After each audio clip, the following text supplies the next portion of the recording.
Breaking news mga tol, nakakalungkot lang. Dahil si Raymart Gaballo natalo via knockout sa round 1. 3 beses po bumagsak si Raymart Gaballo, no? Sayang, number 1 challenger na si Raymart Gaballo sa WBO.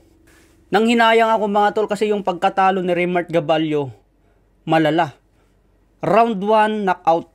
3 beses bumagsak si Raymart Gaballo sa loob lamang ng round 1. Yung una mga tol, tinamaan na siya ng hook. Nagrogi na dun si Raymart Gaballo. Hook shot. Nasundan pa yon, kaya bumagsak na si Raymart Gaballo. Nakabangon pa naman sa unang bagsak. Pagdating sa pangalawang bagsak, nakabangon ulit. Pero grogi na si Raymart Gaballo mga tol. Kitang-kita yung reaksyon ng paa niya, yung pagtayo niya, talagang hindi na balanse, nakaramdam talaga ng sakit sa kahilo. Pagdating sa pangatlong bagsak niya, tinaman ng uppercut, na hook, body shot, hindi na siya tinigilan ng Meksikano na si Torres. Hanggang bumagsak na ng tuluyan si Raymart Gaballo. Inawat na ng referee.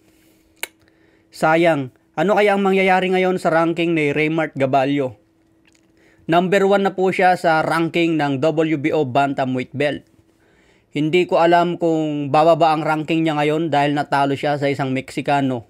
O manatili pa rin siya number 1 at magawa ni Sean Gibbons ng paraan para mapalaban sa champion na Japanese.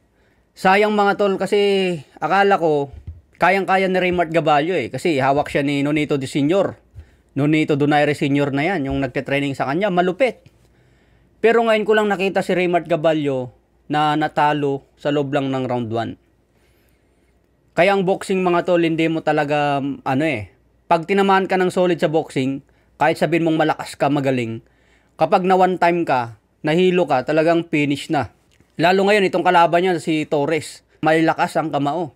Hindi matunog ang pangalan nitong kalaban niya, pero mabigat ang kamao. Kitang-kita sa bawat patama niya, naaalog itong si Raymart Gaballo. Sayang ang pagiging number 1 challenger, nasingitan pa ngayon.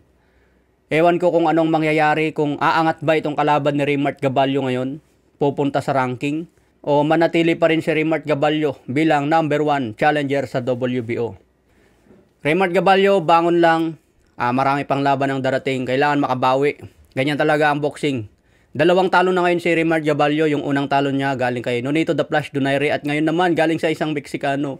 Okay mga tol, good news naman para kay Marlon Tapales dahil 3 beses din niya pinabagsak ang kalaban niya at panalo si Marlon Tapales via knockout sa round 1. So, kung natalo si Raymart Gaballo, bumawi naman ngayon si Marlon Tapales. Si Tapales naman ang nagpabagsak sa kalaban niya 3 beses. So, bawi-bawi lang mga tol. Ganyan talaga ang boxing. Pag tinamaan ka talaga ng malakas, finish na.